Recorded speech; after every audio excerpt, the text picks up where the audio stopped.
देखिए अध्याय 12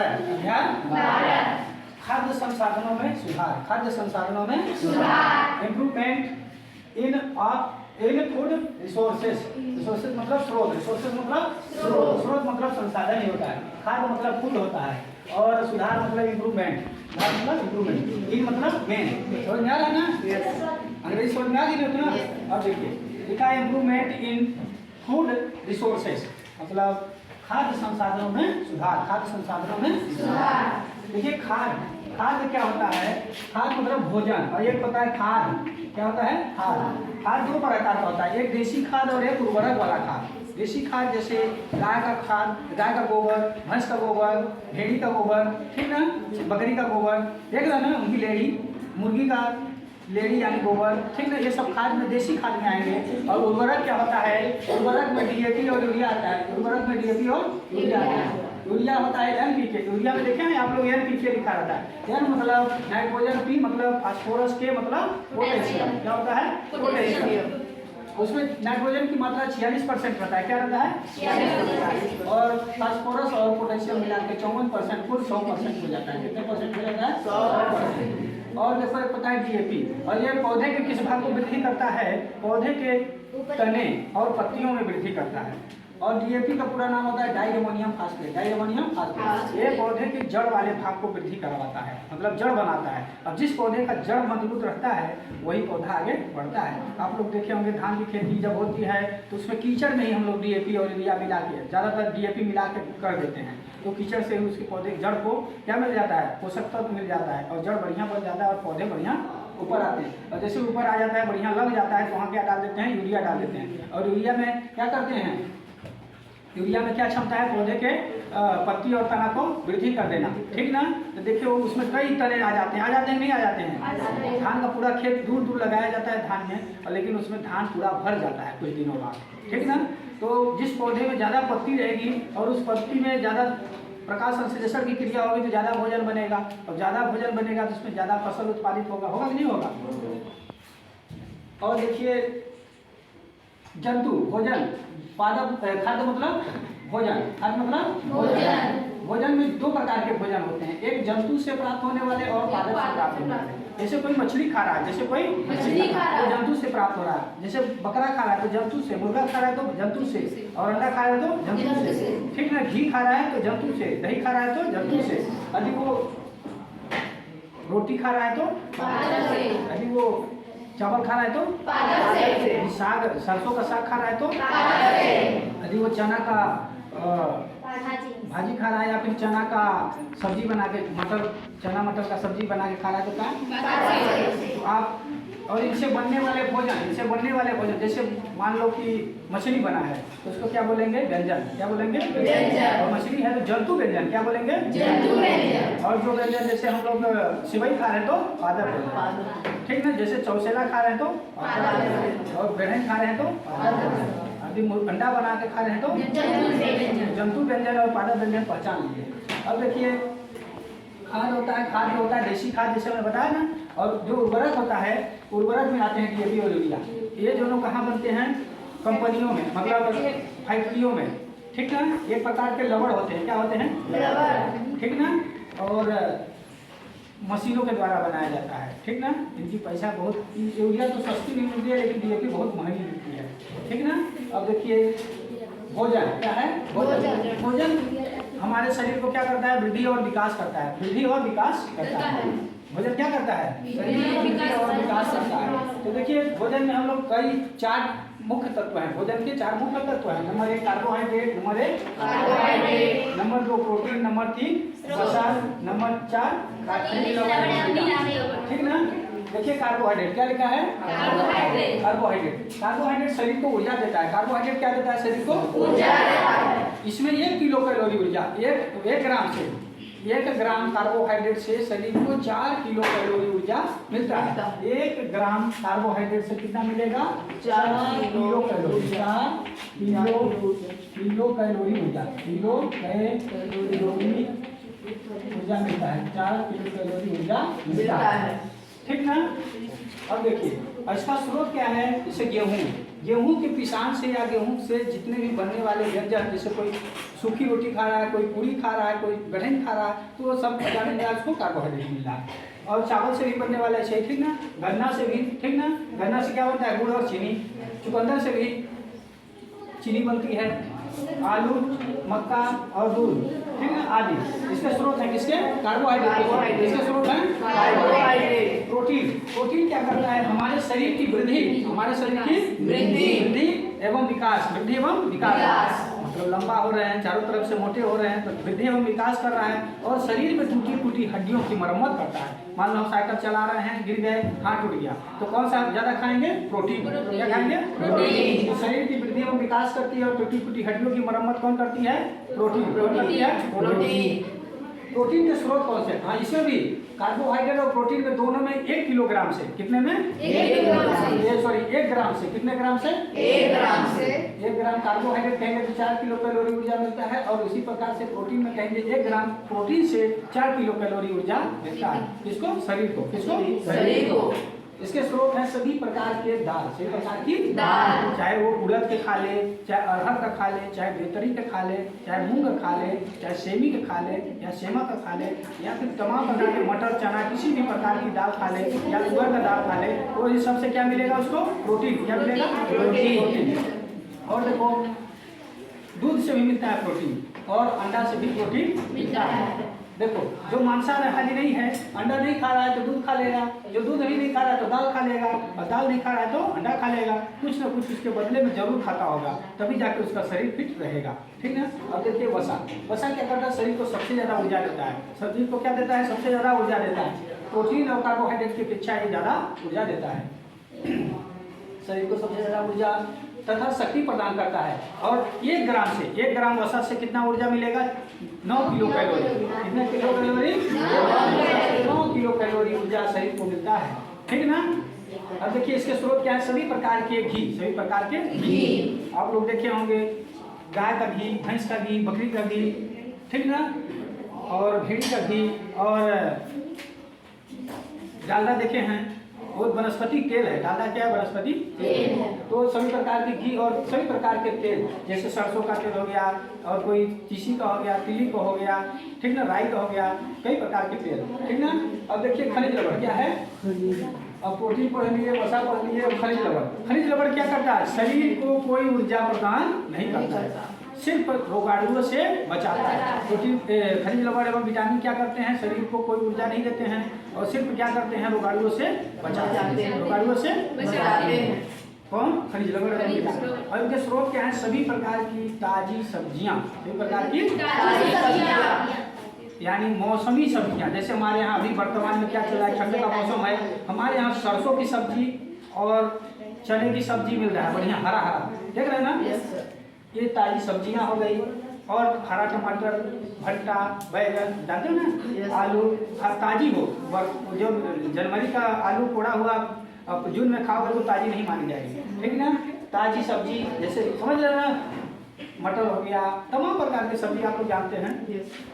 और देखिए ताजे फल, ताजे फल और मौसमी फल, ताजे फल और मौसमी फल। अभी मौसमी फल जैसे अमरूद हो गया, ठीक ना। गर्मी में जैसे आम हो गए, गर्मी में आम हो गए, और सहतूत जानते हो तो ये सब ताजे फल और ये मौसमी फल हैं। जैसे जैसे मौसम आता जाए उसके हिसाब से खाते जाए चाहिए, ठीक ना। और देखो अंकुरित अनाज, अंकुरित अनाज आप लोग देखो, चना अंकुरित होता है ना, चना का अंकुरित अनाज खाइए, गेहूं का अंकुरित अनाज खाइए, जौ का अंकुरित अनाज खाइए, और मटर का अंकुरित अनाज खाइए, सोयाबीन का अनाज खाइए। अंकुरित अनाज, इनसे सबसे ज्यादा प्रोटीन मिलता है। अंकुरित सबसे ज्यादा प्रोटीन किसमें मिलता है? सोयाबीन में। सबसे ज्यादा प्रोटीन किसमें मिलता है? सोयाबीन में। अब देखिए फसल, अब भोजन तो बढ़ती हुई जनसंख्या, बढ़ रही है जनसंख्या, क्या कर रही है? बढ़ रही है, दिनों दिन जनसंख्या बढ़ रही है। भारत लगभग अपने विश्व में सबसे ज्यादा जनसंख्या भारत में ही हो गया है, लगभग 135 करोड़ हो गया है, 135 करोड़, यानी 1 बिलियन से भी ज्यादा हो चुका है। पहले चीन था, चीन को भी पछाड़ दिया है हमारी समझ से, अभी रिकॉर्ड तो नहीं आया है लेकिन बढ़ ही गया है। मतलब चीन, उसका पॉलिसी है कि हम एक है तो हमारे एक, अभी बीच में छूट दिया है, अभी तो वो भी जनसंख्या नियंत्रण करने के लिए सिर्फ एक परिवार कितना बच्चा पैदा कर सकता है? 1। अभी दो तो चाइल्ड टाइप में, मतलब चाइल्ड मतलब बच्चा, दो नीति मतलब नीति में परिवर्तन कर दिया है, दो बच्चे पैदा कर सकते हैं, ठीक ना। तो देखिए फसल कैसे बढ़ रहा है, गुणा के रूप में 2 2 4 4 4 8 8 8 16 16 गुना 32 के रूप में बढ़ रहा है। और जनसंख्या कैसे बढ़ रही है, 2 के 4 4 के 16 16 के 64 ऐसे बढ़ रही है। तो फसल पीछे जा रहा है कि जनसंख्या जनसंख्या आगे जा रही है, मतलब जनसंख्या ज्यादा बढ़ रहा है, फसल घट रहा है। तो हम लोग क्या करेंगे, अपने खाद्य संसाधन में सुधार करेंगे, कम मात्रा बोएं और अधिक से अधिक फसल प्राप्त करें, और ताकि हमारा परिवार खुशहाल अनाज प्राप्त कर सके, मतलब भोजन मिल सके, ठीक ना। अब देखिए पशु, पशु सब लोग जानते हैं ना, पशु जानवर। आजकल देखे हो हमारे यहाँ की गाय की भैंस की कोई इज्जत ही नहीं हो रहा है, गाय की निकाल दिए हैं घर से, निकाल दिए, जाओ गौ माता मानते तो गौ माता है, लेकिन निकाल दिए हैं, क्या कर दिए हैं, निकाल दिए।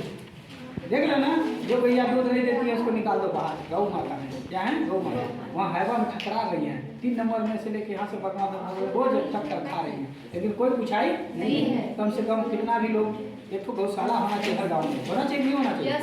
अब देखो गाय क्या है, गाय हो गई, भैंस हो गई, बकरी हो गई, भेड़ हो गई, ठीक ना, देखो ना। और क्या बताओ, पशु कौन आएगा, बताओ दो पशुओं के नाम बताओ जो इसमें नहीं है। बैल तो गाय से मिलता है अरे जा अपने यहाँ पशु जो गांव में रहती हैं, क्या है, सुअर नहीं पाते हैं गांव में, नहीं देखे हो सुअर, कुत्ता नहीं, सुअर हो गया। और बताओ, चलो सुअर और रानी, सुअर और रानी मतलब और हाँ। अब देखो पशु, आवाज देखिए आवाज नहीं, पशु मुर्गी पालन, क्या लिखा है, पशु मतलब ये सब पशु हो गए। और मुर्गी पालन क्यों करते हैं, मुर्गी से हमें मांस मिलता है, अंडा मिलता है, और देसी खाद मतलब उनकी जो लैट्रिन होती है, चिचड़ी जिसको बोलते हैं, क्या ना, वो देसी खाद के रूप में काम में आता है, काहे में देसी खाद। मुर्गी पालन से क्या फायदा है, मांस मिलता है, अंडा मिलता है, जो भोजन के रूप में लिया जा सकता है, और उसको मुर्गी से बेचने के बाद हम पैसा भी कमा सकते हैं, हमारे पास आमदनी बढ़ सकती है, नहीं बढ़ सकती, अंडा बेचेंगे तो भी, और मुर्गी भी बेच सकते हैं, मुर्गा भी बेच सकते हैं, ताजे ही बिना काटे बिना मांस बनाए ही बेच सकते हैं, मुर्गी पालन। पशुधन क्या लिखा है, पशुधन, पशुओं से प्राप्त होने वाले धन को पशुधन कहते हैं। जैसे गाय से दूध बेचकर, गाय से बछड़े बेचकर, गाय से बछिया बेचकर, गाय का गोबर बेचकर, ऐसे प्राप्त होने वाले धन को पशुधन कहेंगे। क्या कहेंगे, पशुधन। हमने तो गाय का उदाहरण दिया, जैसे गाय अपनी जगह भैंस हो गई, तो भैंस का गोबर भी बेच सकते हो खाद के, देसी खाद में। देसी खाद और विदेशी खाद मतलब उर्वरक में आता यही है कि देसी खाद को जैविक खाद बोलते हैं, देसी खाद को क्या बोलेंगे, जैविक खाद। उस खाद का उपयोग करेंगे हम अपने फसल में तो हम जल्दी बीमार नहीं होंगे, और जो रासायनिक खाद का उपयोग करेंगे तो हम बार बार बीमार होंगे, और हमें शरीर में नुकसानदायक क्या कर सकता है, नुकसान पहुंचा सकता है। इसलिए हम ज़्यादा से ज़्यादा कोशिश करेंगे कि हम बाजार का सामान न खरीदें, मतलब गांव का ही अपना खाद, गाय का गोबर, भैंस का गोबर, गाय को भैंस पालें और उसी को अपने खेत में डालें, और उससे प्राप्त होने वाले अनाज को स्वयं खाएं, दूसरे को न दें, ताकि हम स्वस्थ रहें, ठीक ना। बाजार का बिल्कुल कम से कम कोशिश करिए। अब देखिए पशुधन हो गया, और गाय से भी हो सकता है, भैंस से भी हो सकता है, बकरी से भी हो सकता है, भेड़ से भी हो सकता है। भेड़ को भी पालते हैं, भेड़ से दूध बेचा जाता है, क्या बेचा जाता है, और उनकी गोबर भी बेची जाती है। अब देखिए फसल क्या है, बृहद पैमाने में बोए गए बीज को, क्या कहेंगे, क्या कहेंगे, फसल। 4 प्रकार के, फसल कितने प्रकार के होते हैं, खरीफ फसल, इसको ऐसे समझ लीजिए, खरीफ फसल वे फसल होते हैं, आवाज नहीं, खरीफ फसल वे फसल होते हैं जो जून जुलाई में बोई जाती है और अक्टूबर नवंबर में काट ली जाती है। जून जुलाई में बोई जाती है और अक्टूबर नवंबर में काट ली जाती है। जैसे बताओ, जैसे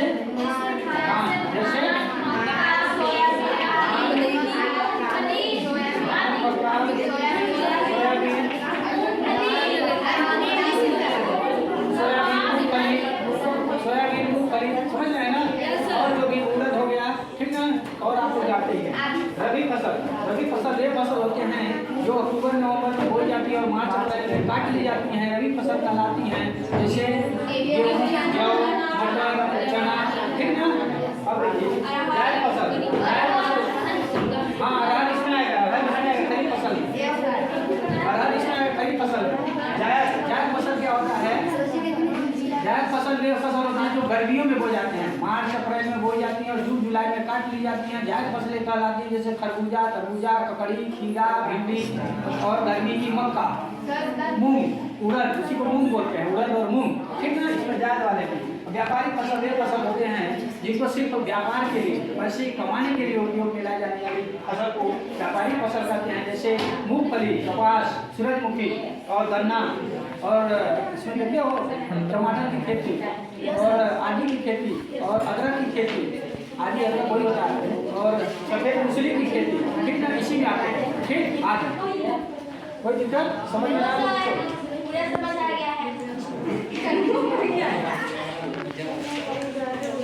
देखिए अध्याय 4 कार्बन एवं उसके यौगिक, कार्बन एवं उसके यौगिक। देखिए कार्बन की विशेषता, कार्बन जो होता है, देख रहे हैं कार्बन का परमाणु क्रमांक कितना होता है? 6। कार्बन का परमाणु क्रमांक कितना होता है? 6। अब कार्बन के बारे में पढ़ेंगे, कार्बन की विशेषता। पहले देखिए कार्बन एक ऐसा अधात्विक तत्व है, कार्बन कैसा तत्व है? अधात्विक तत्व है, जिसमें 4 सहसंयोजी आबंध हैं, 4 सहसंयोजी आबंध हैं होते हैं, 4 सहसंयोजी आबंध होते हैं। नंबर 2, इनका सबका डिटेल बताया जाएगा।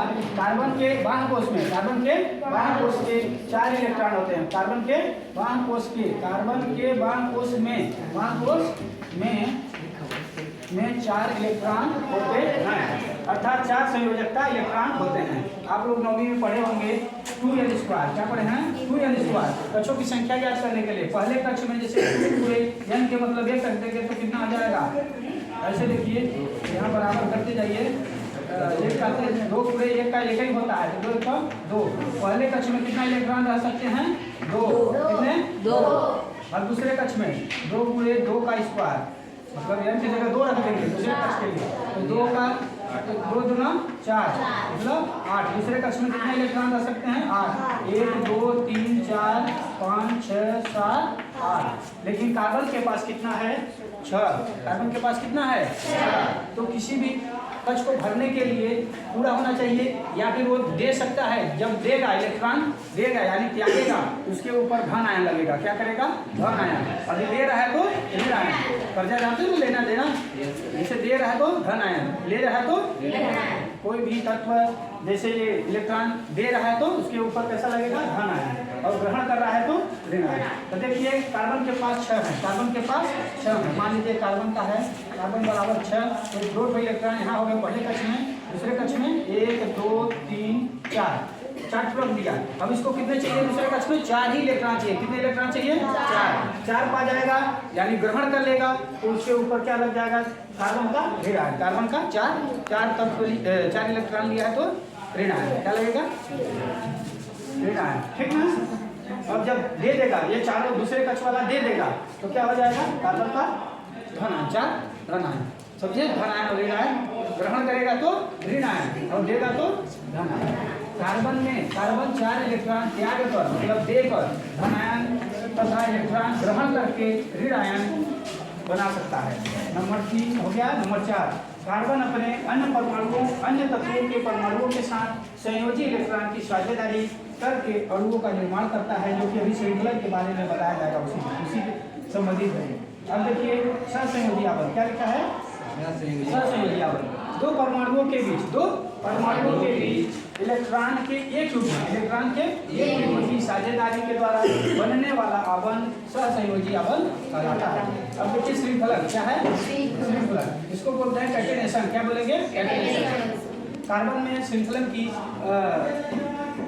क्या बोलेंगे? उसको योग्यता पाई जाती है, जिसको अद्वितीय लक्षण कहते हैं। जैसे देखिए कार्बन परमाणुओं में कार्बन एवं अन्य परमाणुओं के साथ आबंध बनाने की अद्वितीय क्षमता पाई जाती है यानी होती है। कार्बन के इस गुण को श्रृंखलन या कैटेनेशन कहते हैं। श्रृंखलन या कैटेनेशन कहते हैं मतलब एक कार्बन, जैसे हम लोग देखते हो पन्नी से एक दूसरे से उनके कार्बन क्या हो जाते हैं? अद्वितीय क्षमता साथ जुड़ते जाते हैं। यहाँ से लेकर रबड़ का चादर बना सकते हैं, बहुत दूर तक बनाते नहीं बनाते हैं, तो वही है उसकी क्षमता। कार्बन में परमाणुओं में कार्बन एवं अन्य परमाणुओं के साथ आबंध बनाने की अद्वितीय क्षमता, कार्बन की बनाने की अद्वितीय क्षमता को क्या कहेंगे? कार्बन की इस गुण को श्रृंखलन, क्या बोलेंगे? श्रृंखलन। नहीं कहा श्रृंखला, यहाँ से चलते जाओ, श्रृंखला, श्रृंखलन नहीं सुने हो? आहार श्रृंखला पर्यावरण वाले लेसन में पढ़ाएंगे, समझ जाएंगे, ठीक है ना? श्रृंखलन। अब देखिए संतृप्त यौगिक, संतृप्त यौगिक एकल आबंध वाले यौगिक संतृप्त यौगिक कहलाते हैं। एकल, जैसे कार्बन है और ऐसे ये क्या है? एकल यौगिक, क्या है? एकल आबंध, इसको क्या बोलेंगे? एकल आबंध। जैसे 2 हो जाएगा तो डबल बंध और 3 हो जाएगा तो ट्रिपल बंध, ठीक ना? तो एकल बंध मतलब एक हो, एकल बंध मतलब जहाँ संतृप्त यौगिक एकल आबंध वाले यौगिक संतृप्त यौगिक कहलाते हैं।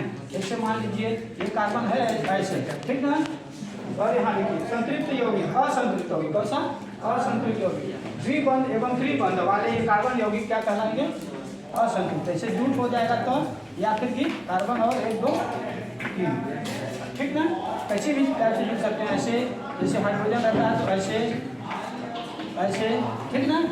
1 2 3 अभी बता दिया जाएगा। और देखिए अपर रूप किसे कहते हैं? अपर रूप किसे कहते हैं? कार्बन प्रकृति में, कार्बन प्रकृति में विभिन्न रूपों में प्राप्त होता है। कार्बन प्रकृति में विभिन्न रूपों में प्राप्त होता है। ये रूप इसके क्या लिखा है? ये रूप इसके अपर रूप कहलाते हैं। ये रूप क्या कहलाते हैं? कार्बन प्रकृति में विभिन्न रूपों में पाया जाता है। कार्बन विभिन्न रूपों में पाया जाता है, काहे में? विभिन्न रूपों में प्राप्त होता है। ये रूप किसके क्या कहलाएंगे? अपर रूप। और इसकी गुण को क्या बोलेंगे? इसकी विशेषता, गुण मतलब विशेषता को क्या कहेंगे? अपरूपता। जब पूछेगा अपर रूप तो अपर रूप कहलाते हैं, तब लिख देंगे। अपरूपता पूछेगा तो लिखेंगे कार्बन प्रकृति में विभिन्न रूपों में प्राप्त होता है। ये रूप इसके अपरूप कहलाते हैं तथा यह गुण अपरूपता कहलाता है। दोनों क्वेश्चन बन जाएंगे ना? देखिए पहला क्वेश्चन हो जाएगा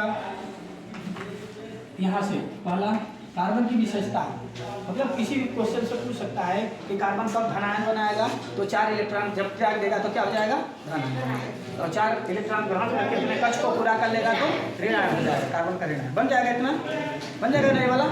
अब देखिए इलेक्ट्रॉन को त्यागना धनायन बनना, और इलेक्ट्रॉन को ग्रहण करना ऋणायन।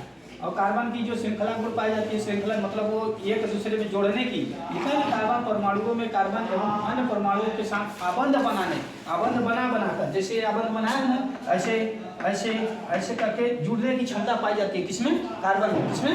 कार्बन में। इसको इस जोड़ने की अद्वितीय क्षमता को क्या बोलेंगे? श्रृंखलन। क्या बोलेंगे? श्रृंखलन। और संतृप्त यौगिक में कार्बन का क्या रहेगा? एकल बंध रहेगा। असंतृप्त यौगिक में कितना रहेगा? डबल बंध और द्विबंध और त्रिबंध। कार्बन का द्विबंध और त्रिबंध लिखवाया गया है चित्र, ये देखिए द्विबंध और त्रिबंध। अब देखिए इसमें अपर रूप, कार्बन की प्रकृति में विभिन्न रूपों में प्राप्त होना, कार्बन का प्रकृति में विभिन्न रूपों में प्राप्त होना तथा इसके अपर रूप कहलाते तथा इसे इस रूप को तथा ये रूप क्या कहलाएंगे? अपर रूप। और इसके गुण को क्या कहेंगे? अपर रूप का। बच जाएगा ना? और देखिए आप लोग इसको ध्यान दीजिएगा, तत्व और परमाणु क्रमांक, तत्व और परमाणु क्रमांक। हाइड्रोजन का 1 होता है और हीलियम का 2, तो इस साइड तत्व है और इस साइड परमाणु क्रमांक है। 20 तत्वों का और 20 तत्वों के परमाणु क्रमांक याद कर लीजिए, कम से कम ये काम में आएगा, ठीक है? इससे हाइड्रोजन का कितना होता है? 1। और इसका परमाणु द्रव्यमान क्या होता है? इसके परमाणु क्रमांक से दूना रहेगा। क्या रहेगा? दूना। कितना रहेगा? 2 गुना। 2 गुना से कम नहीं रहेगा, 2 गुना हो सकता है, यानी 4 है तो 4 का 8 हो सकता है, लेकिन 7 कभी नहीं हो सकता है। किसी संख्याओं में सम संख्या जैसे 4 का है तो 8 हो सकता है, 2 का 4 हो सकता है, लेकिन कम नहीं हो सकता है, ज़्यादा हो सकता है, ठीक है? सबको अपने हिसाब से आपस में चर्चा करते हुए कि बताओ हीलियम का क्या होता है, हाइड्रोजन का क्या होता है, ठीक ना? ऐसे करते करते 2-4 बार पूछेंगे अपने आपस में तो बन जाएगा, हम आशा करते हैं। और किसी को कोई दिक्कत हो तो बताइए, जो कोई शब्द ना समझ में आया। और संयोजकता जो लिखा है यहाँ, संयोजकता, जैसे कार्बन की यहाँ हम बताए ना, कार्बन की 6 है, कार्बन की 6 है, तो यदि ये इसकी संयोजकता कितनी है? 4। कितनी है? 4। यदि वो 4 ग्रहण कर लेगा, 4 ग्रहण कर लेगा तो क्या हो जाएगा? उसके ऊपर लगेगा कहीं है कार्बन का ऋणायन, कार्बन का ये 4 मतलब ये बता रहा है कि कार्बन ने 4 तो क्या लिया है? इलेक्ट्रॉन ग्रहण किया है। क्या बता रहा है? कार्बन 4 इलेक्ट्रॉन ग्रहण किया है। जब ग्रहण कर लेगा तो उसके कोष पूर्ण हो जाएंगे, 3 3 6 2 8 हो जाएंगे, ठीक ना? ठीक। और जब दे देंगे पड़ोसी को दे देंगे इलेक्ट्रॉन तो क्या हो जाएंगे, कार्बन का आयन हो जाएगा। ठीक ना। किसी भी तत्व का एक और देख लीजिए कैसे संयोजकता निकालते हैं। किसी का बताइए, आप लोग बताइए किसी का, किसका निकाले, बीच में से किसी का बताइए। पोटेशियम। हाँ पोटेशियम, पोटेशियम का 19 है, पोटेशियम का 19 है। देखिए पहले कक्ष में हम कितना इलेक्ट्रॉन रख सकते हैं, 2। कितना कक्ष रख सकते हैं, 2। और तीसरे में 8, 2 3 4 5 6 7 8। आप इस फार्मूले से 2l² से निकाल सकते हैं पहले कक्ष का। ये पहला कक्ष है, क्या है, दूसरे अक्षर 9 हो गया, 3 3 6 3 9। हाँ 8 ही होना चाहिए, ज़्यादा नहीं होना चाहिए, वो ले ही नहीं सकता है। दूसरे कक्ष में 8 और तीसरे कक्ष में देखिए कैसे निकालेंगे, 2 गुणे 3 का स्क्वायर, 2 गुणे 3 का स्क्वायर, तो 2 गुणे 3 9 3 का 9 गुना 18। दूसरे कक्ष में कितना रख सकता है, 18। दूसरे कक्ष में कितना रख सकता है, 18। तो 18, तो हमारे पास कुल कितने हो गए, 8 2 10 तो हो गए, 8 2 10 हो गए। लेकिन तीसरे कक्ष में हमें रखने की क्षमता कितनी है, 18 रखने की क्षमता है। हाँ हमें रखने की क्षमता 18 है, लेकिन हमारे पास बचे कितने हैं इलेक्ट्रॉन, सिर्फ 9।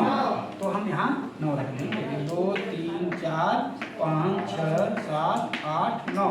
तो ये कोष अपूर्ण है कि पूर्ण है, अपूर्ण है कि नहीं। इसके लिए कोष को पूरा करने के लिए हमें 18 चाहिए, तो अभी 9 है, तो कितना चाहिए, 9। तो 9 त्याग देगा, तो हम ऐसे करेंगे, क्या लिखेंगे, के त्यागेगा तो ए, प्लस करेंगे और ग्रहण कर लेगा के, तो 9 माइनस हो जाएगा। समझ में आया कि नहीं आया इतना बात में। हाँ कहाँ भाई, वो यदि ग्रहण कर रहा है तब वो माइनस में होगा, और वो अपना दे देगा तो प्लस में हो जाएगा। नोट को दे देगा ना, प्लस में हो जाएगा। यहाँ संयोजकता, तो इसकी संयोजकता कितनी है, 8। तो बाहरी कोष में कितने बचे हैं, 9। कितनी संयोजकता हो जाएगी, 9। यदि ले रहा है तो पॉजिटिव और दे रहा है तो ए, ले रहा है तो निगेटिव, मतलब दे रहा है और दे रहा है तो धन। ठीक ना। तो ये संयोजकता होती है। जैसे मान लो बोरान जी, कहेगी बोरान जी, कहेगी बोरान जी,